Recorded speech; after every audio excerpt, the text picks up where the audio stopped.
if we kick off with Dark Side of the Ring, which I must admit I'm a massive fan of, and I haven't missed an episode yet. Fantastic program.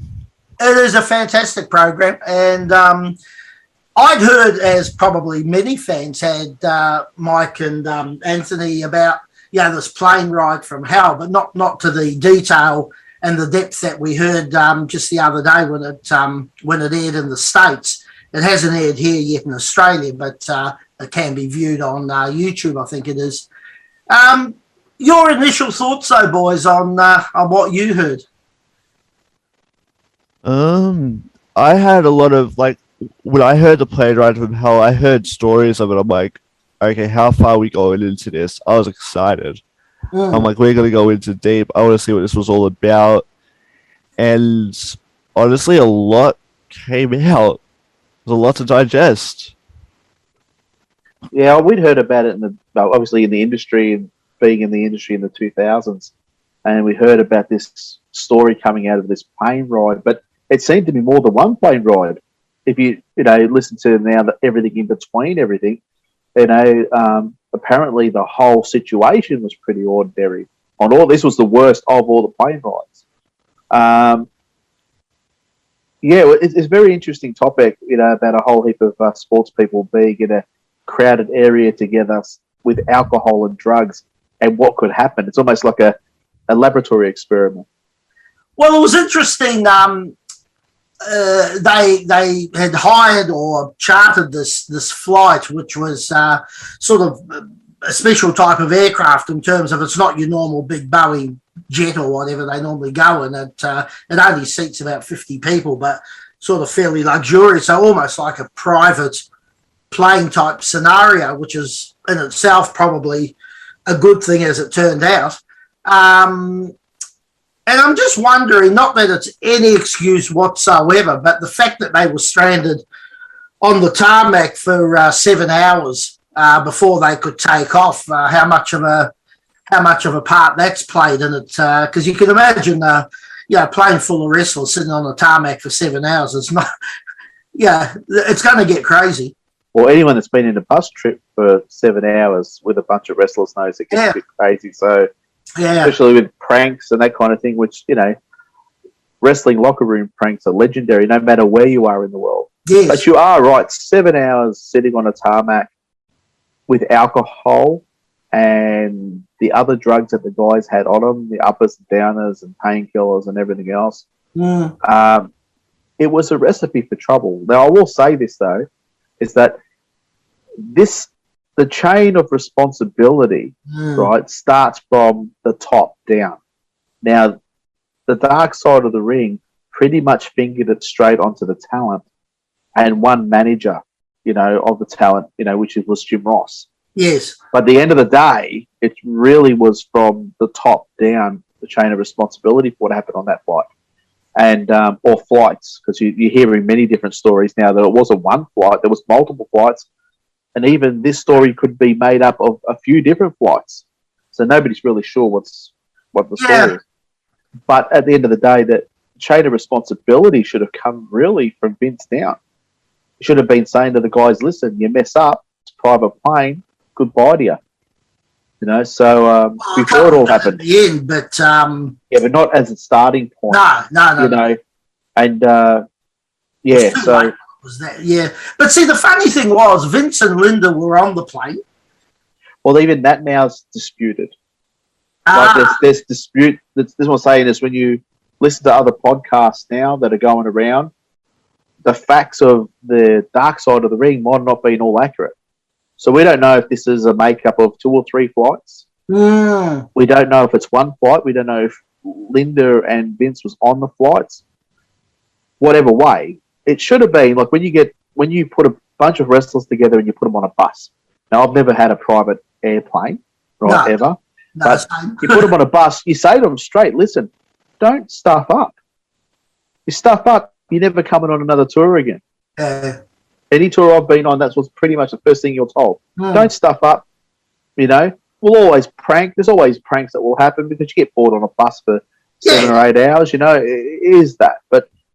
But no, don't stuff up. Don't do anything that's really going to get get you sacked. And obviously these guys didn't get that in that memo. So... See, I'd heard a while ago that, well, supposedly on this flight, but Vince and Kurt were actually wrestling in the aisles and stuff. So we don't know if that's another flight. Now it's sort of, well, was it that particular flight or was it another one? Because they're talking about Kurt and Brock Lesnar having a bit of a thing where Kurt sort of tipped the shaving cream on his head and all that. And, they've almost gone through the emergency exit door. Yeah, there's that story's around us a bit like one of the Shans. I think it might have been the Butcher that was drunk and tried to open up the door on an AWA flight. Oh. So there's a few of these stories, and what happens is sometimes myth gets hooked into reality. What we can only really report on the program we saw. Absolutely. And take that as gospel. But there is some stuff coming out that sort of contradicts a little bit of it. The pranks, I could see probably Lesnar not knowing the guy, obviously, but took himself very seriously and probably did get up and chase down Kurt Hennig. I could see that being factual. I could see that. Because Kurt Hennig was young at the time, like he was still fairly newish. Yeah, but I think he took himself very seriously. Yeah, and it was a thing of insulting him. I don't think he'd even take it now, I don't think. I think he'd just punch it out the way he hits Brock Lesnar. But that was dangerous in a way that they could have damaged the hull of the aircraft there. Yeah, that air stewardess was saying that, if there's a crack in the fuselage or anything like that, and the whole thing decompressurizes, you're 30,000 feet up. I mean, there's only one place to go. That's right, straight down. So, so I sort of believe that story could be factual. Obviously the Ric Flair part of it is a bit eerie. Yeah. Look, there's a bit in that. I've heard on multiple occasions, as much as I love the man, that was not, well, I wouldn't say a common occurrence, but it certainly happened more than once that he was quite happy to parade around naked or just the robe on and nothing underneath. Apparently that was something that did happen, on numerous occasions, however many numerous is. Whether he went to the extent of what that lady is saying, there's a few people saying that they did. I think RVD was one. I'm trying to think if there was another one who said something. So, again, you can only report on what you saw and what you heard. But if it was the case, extremely, extremely disappointing. Extremely. You're right. I think he would do that. But then he was also known, as the biggest party sort of guy and drinker, in the game. The only time I've ever met him was at an after party when they come out with Hogan. I can't think of the name of the tour, but they come out with Hogan and had a series of matches at Rod Laver Arena and that kind of thing. Yeah. Just around the time they were going into TNA, Hogan and Bishop. Right. Around that time, I can't think of the name of the tour. And they borrowed actually some of my equipment. So they invited us to the after party. That's how we got in, right? Because they needed equipment on the night and we had steps and that kind of thing. We loaned it. And he sits down and starts drinking with about 5 or 6 blonde women, right? Yeah. And I was talking to Eric Bischoff, and I was talking to Brian Knobs, and talking to Gangrel, having a good old conversation with the guys, and explained to them that we're all in the business and that kind of thing.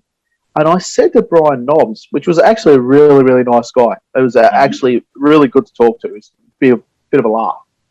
And I said to Brian Knobs, I said, hey, I don't want to be a bit funny here, but Rick does understand that I'm part of the business, maybe not on your level, but in general. I said, is he putting this on because there's a couple of people that aren't part of the show here He goes, no, this is how he is every night. Mm. That's how he lives. He's, limousine driving, jet flying, son of a gun. That's what he is. He lives the role. Yeah. But I think the problem with the role is that by the time we got into the 2000s, it probably wasn't politically correct anymore. No, absolutely not. I don't think he moved forward with the role. I think the role still stayed in the 80s and 90s, and he still figured. I think he was still locked in the 80s and 90s. Yeah, because there was a very recent photo up on social media of him in a plane, which we think might have been his wife, but we're not 100% sure who. From the view we were getting, there was no face in the view. I don't know if you saw the photo. What a Mile High Club. Again. Yeah. Well, look, nothing would surprise me, but that is Ric Flair. Where he was having a meal on the plane. Yeah. It wasn't food. So, mind you, the first thing I thought of was, geez, at your age, that's pretty good going. But the other thing I thought, and again, not to disparage the woman in any way, shape or form, and I've got no reason whatsoever to think that, her account was not accurate. But there was nobody else at all connected with the flight, sort of to back her up or say anything or. Oh, I think at the end of the Dark Side of the Ring, she wasn't the first person to make a complaint. I think there was another stewardess that made the original complaint. The complaint about, and once again, I want to say this on this broadcast: we do not condone in any way, shape, or form, right, the sexual harassment in any way, shape, or form, bullying, whatever you want to call it. We do not accept that on this show, right? Absolutely not. The closest person that probably would have got to them when Rick was supposedly, allegedly doing what he was doing was actually Dustin Reynolds, because he dragged him away. And Justin Reynolds never commented about it. So, at the end of the day, my thought is on this, is that if you did that to the stewardess and she laughed and smiled and said, hey, let's have some fun, she's into it. If she looks at you with a face like, oh my God, well then probably you should be, apologising, grovelling on your knees and not stand there for another 10 minutes waving it around at her, hoping for the best, because that boat has sailed, right? Absolutely. And once again, disgraceful behaviour. Oh, yeah, absolutely. We don't condone it, and we can say it's Ric Flair, but once again, Ric Flair had probably daughters, and probably daughter would have been close to her age at one point. Yeah, one of them. So it just absolutely wrong on all levels. The backlash from this with Tommy Dreamer, and that was really interesting too. Yeah. So I think they crucified Tommy Dreamer. I think he come across as being a bit of a dick, but I don't think he was meaning to be a bit of a dick. No, look, I think, and again, we keep stressing we're not condoning anything, and we're not saying it just to be politically correct. We as individuals are like that. We don't condone any of that sort of thing at all. But I have a feeling Tommy may have chosen his words a bit differently if he had his time again. I don't think he was necessarily trying to come out as it did and get him to the point where he's been cancelled and from Impact and all the rest of it. I think he was just trying to portray what it was like at the time, but probably the way. Sometimes it's not sometimes what you say, sometimes it's how you say it or how it comes out. But you're right, he's sort of been the fall guy for this. Yeah, and the reason for that is once, like you said, it's how he said it. Yeah, he was very bitter towards the woman that made the complaint and won the court case. Whatever, that's all sealed, so you don't know exactly what happened. Well, they actually came to a settlement. They didn't actually go to court, but they've come up with a settlement, which she sort of said was, look, money's always the thing that's put up on the table, but it doesn't take away the memory or the experience, which is true. But they've obviously been paid out fairly handsomely for it to shut up and go away. I think that's what makes me wonder: has she actually breached the confidentiality agreement now? Well, yeah. There must have been a time limit on confidentiality, and the time limit was up. Whatever their story may be, obviously some lawyer somewhere will be checking all that out right now. Oh, no doubt. But I think what Tommy was upset about was a little bit about that kind of thing. You know, you brought it up again. Yeah. You know, at the end of the day, it was absolutely wrong what happened. You can't justify it. You can't defend anyone about it. Era, even though we know back in the day, you know, the stories always, you know. It's still, it was never acceptable, and it never will be.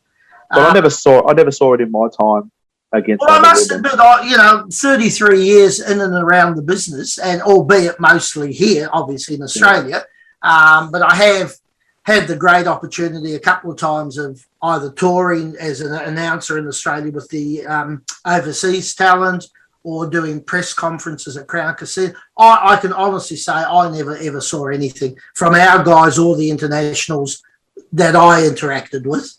It's a bit like the Terry Reynolds statements, and I'm not saying this didn't happen. I'm not saying this didn't happen at all. But the statements with Brock Lesnar. Yeah. You know, the Flash. I've never seen. Actually, I know of one wrestler that used to walk around naked in the locker room. Yeah, but that was no helicopter. Yeah, that's very true too. But I've never known of, of a woman getting flashed, a female wrestler or a female part of the crew getting flashed or anything like that. Or even vice versa for that matter. Yeah, no. As I said to you, I mean, we've done literally thousands of shows over the years, and every show you're in the dressing room. I mean, and sometimes they're really small dressing rooms, but the guys will put a towel around them when they're changing the underwear or something like that. So, there's nothing that I always go into the toilets, personally. I didn't want to go to the toilet. I'd go inside and change into the stall. Yeah, well, yeah. That was what I used to do because I didn't want the chance of even a woman walking past to see it. Yeah. So that was the way I used to view it. And if whenever we ran the show, we always made sure there were separate areas for the women as much as possible, because sometimes it's just some venues is just about impossible. As you know. But in fairness though, even in those sorts of cases, there was always, for lack of a better word, some sort of provision for the ladies to have a little bit of privacy to change and stuff as well. Now again, whether it was toilets or a little area of their own or whatever, but we've always tried to do the right thing, and that's why. I haven't seen it in 30 odd years, but I'm not naive enough to think it wouldn't have happened, overseas, or like some of the stories we hear. Well, some of the stories we heard in recent times with the Me Too bit and some of the stuff that come out of a couple of promotions here, even in Victoria, was shocking. I was shocked, and by the people that were mentioned, I was shocked. Yeah, I thought these individuals I knew, or I was not friends with them, but I knew them well enough to say, okay, this guy wouldn't do shit like that. I was wrong, I guess, on quite a few of them. Yeah, I must admit, while I wasn't really close to any of those guys, and I sort of wasn't doing anything in the business at the time, and never really had anything to do with the promotion involved. I, like you, was shocked to hear that happened here. Because again, my whole adult life has been in the business here, and I'd never seen or heard of it. No, not to those extents. No, absolutely. No, definitely not. No. So I guess it does happen. Maybe we don't see it. Yeah, or I've been married my whole entire time. I've been involved in wrestling, so other women were purely business. Absolutely, yeah. It was purely a business thing because I'm married. I've got no interest in any other women. But if I was working with another woman, it was purely on a business. Yeah, we were just doing our shows. Not in any other way. I guess maybe if you're single, But once again, doesn't. But still, even so, I mean, it doesn't condone anything. And like particularly that. In this day and age, where there is so much more education about it, where there is so much more, it's out there. It's not like back in the dark old days, and you hear of certain guys, from the 50s and 60s back in the States or whatever. There are certain stories floating around. Like it's not hidden like it was then, and so people. I mean, to use an excuse, I didn't know or whatever. That just doesn't float. Yeah, that's right. That's right. So with the plane ride from hell, I think that I don't think she was the only one that was harassed either, the air stewardess. I think there was a couple that were harassed, because one of them went before she did. She said, look, we're going to see a lawyer. You should go and see one too. Yeah. So, and again, not to disparage anyone or anything of that nature, but we sort of say what is being published or what has been said. There has also been, and I haven't seen anybody refute it, so you take it as being fairly legit, that stewardess who was interviewed, Heidi, her surname slips me, not that it matters, but had been charged with some sort of jewellery theft or something. Oh, and all that, but not that's... Yeah. But, so they're sort of trying to, whether it's trying to discredit her, because Flair has come out, and I did actually see the statement where he absolutely denies it. But again, is it damage control? Is it what? Like you don't know. Yeah, look, and once again, they were on so much alcohol and drugs at that point. Would they even have known what they were doing? Could you be 100% of what was going on at the time? You got Dustin Reynolds that was serenading Terry Reynolds, which they were separated or divorced, which that's another interesting one too. Yeah. He was trying to serenade his ex on the same. Why would you have them both on the same show? That's she was she still his manager though at that point? I don't think so. No, I don't think so. Not at that point. Yeah, I'm just trying. I think she was doing like backstage interviews and stuff like that. To me, I looked at it and I've gone, well, all right, you've just got two people gone through a divorce. Why are you going to coop them up in a plane and everything else together and have a working situation together? Well, she's still got a right to earn a living, and you'd hope that they would enjoy adults that they could separate. But as a chain of responsibility, you have to look at that and say, okay, well, Terry can be doing the shows here and he can be on tour, or vice versa. Yeah. You put them on, but literally put them in a situation where they're together constantly. Yeah. And I don't think that Dustin Reynolds, which was in the right frame of mind, neither apparently had issues with drugs, and he went through a very dark period. Again, not to condone it, but he with his drugs and his alcohol and abuse. Nothing that he really did on that plane ride was that bad, except for holding onto the mic. Yeah. If anything, he was the guy that went up and saved the stewardess. Yeah. So he said, "That's enough, Rick. We need to."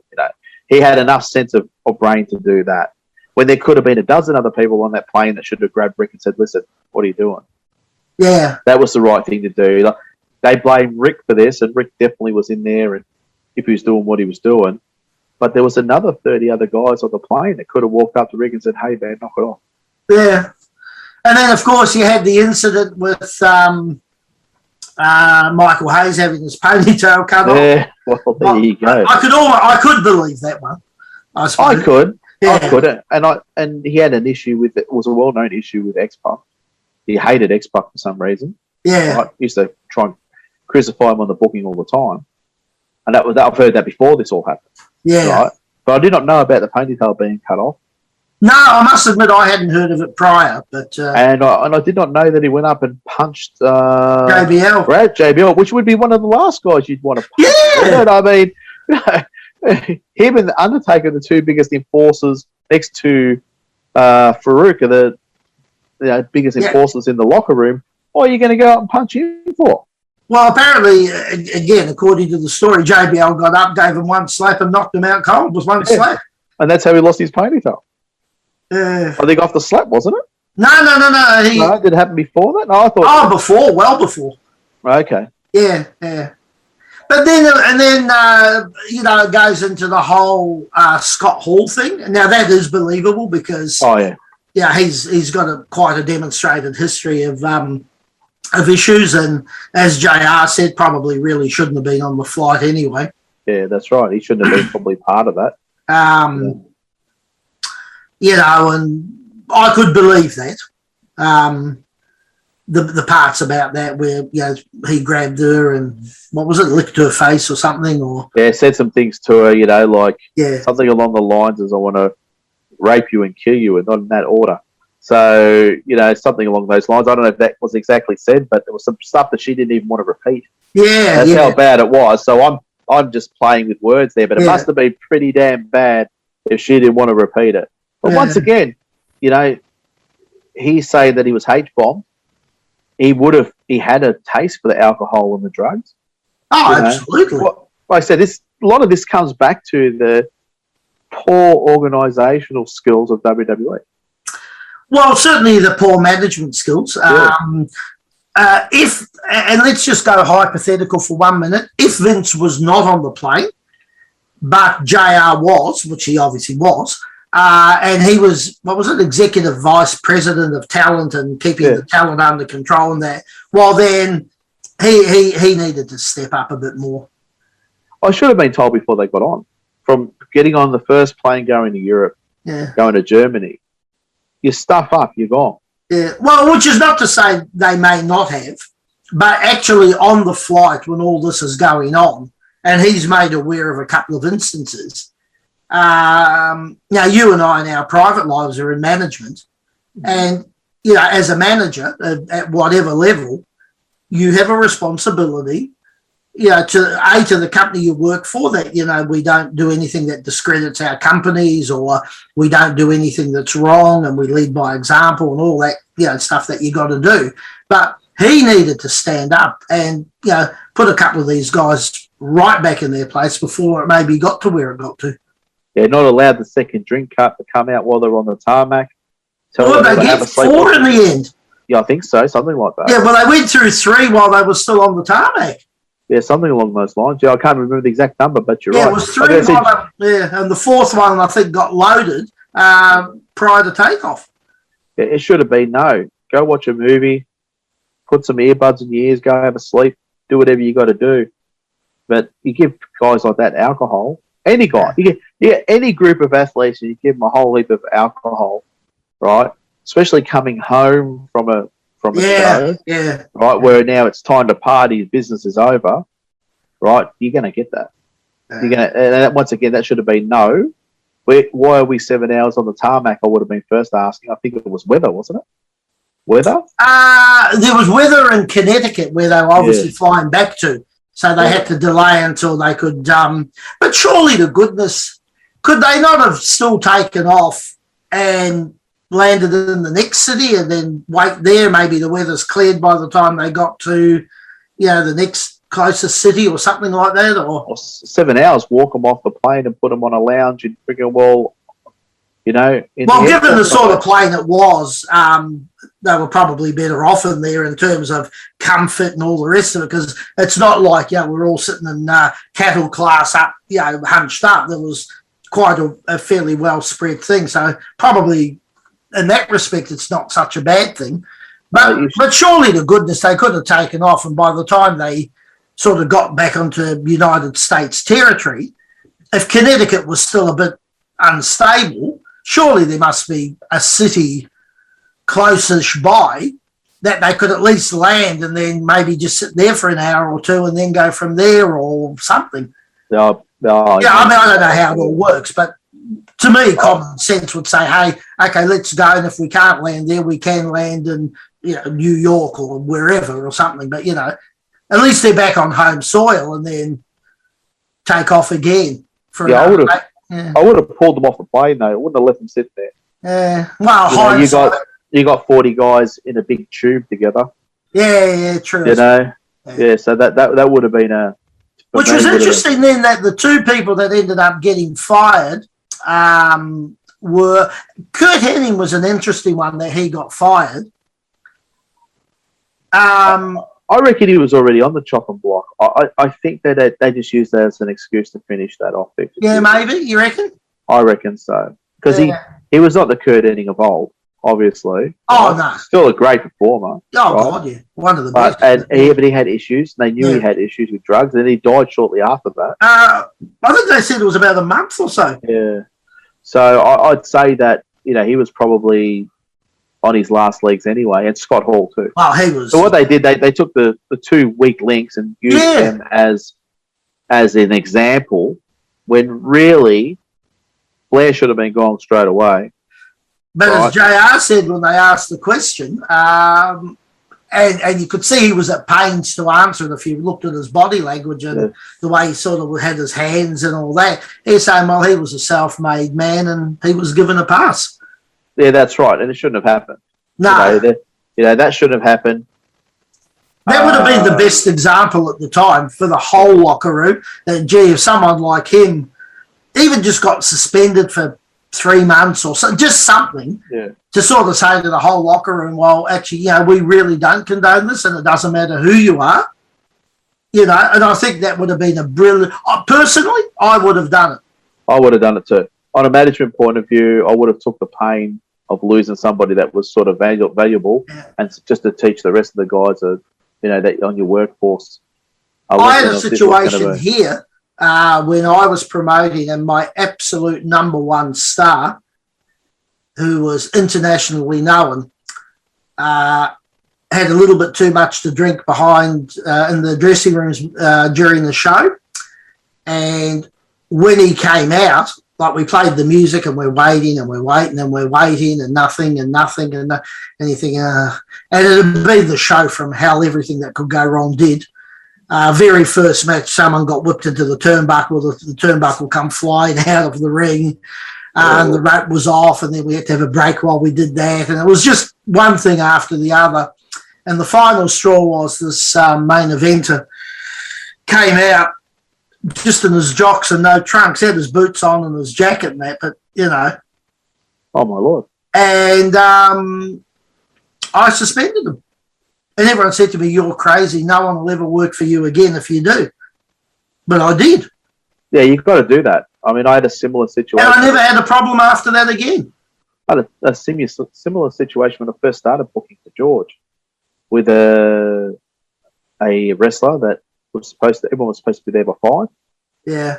Shows up, his match is 9 o'clock and shows up at 8 at the front door. Wanting to come in. I said, what are you doing, mate? I really had to reschedule the card. Yeah. And I kicked him out on the spot. And then everyone's going through, what are you doing? What are you doing? What are you doing? I said, no. I said, if I put this guy on now, everyone's going to feel like they're going to do whatever they want. Well, see, you set a precedence.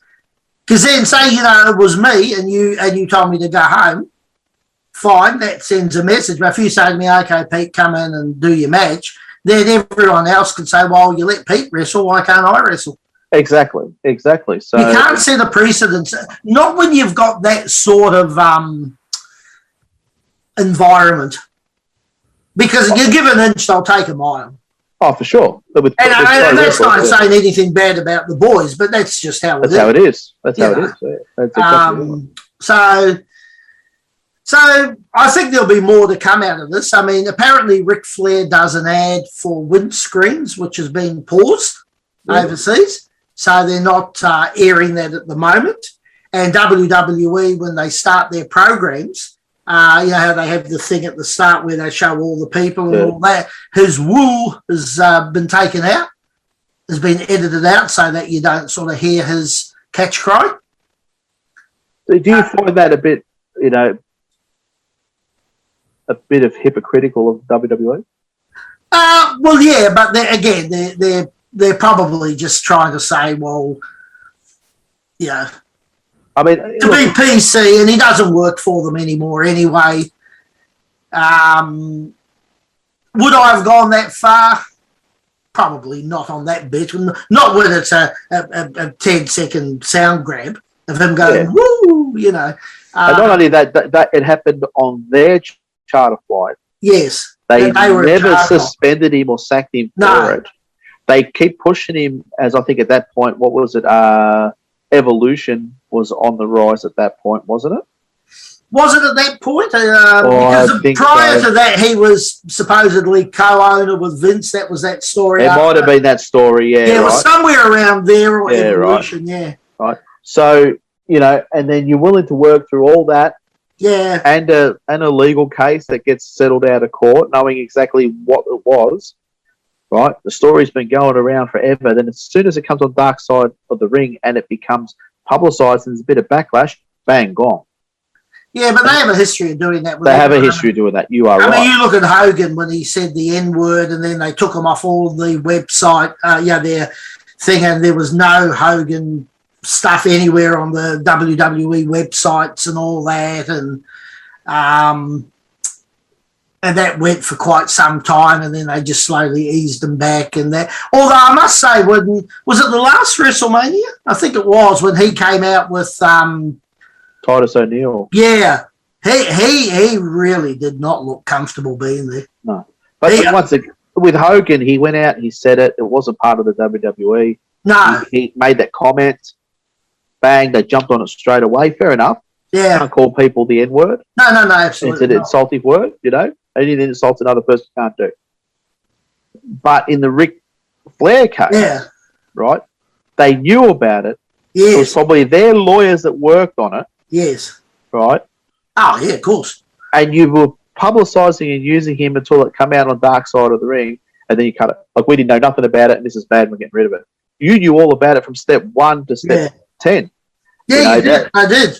And that's what I find hypocritical of WWE. Yeah, but again, and not to condone any of it, but from the WWE point of view, it was a different time. But again, they should have been a bit smarter. Yeah. You would expect an organisation of that stature. I mean, if it was a little backyard promotion like you see all over the world, yeah, fine, you'll understand they probably don't always know cross the T and dot the I on everything under the sun, but something like that. I mean, it's a worldwide billion-dollar company. That's right. It's publicly traded. Yeah. Well, it is now. So that's sort of what happened with that. So, I dare say there'll be more to come out because it's only sort of just happened in the last week that the episodes aired and that.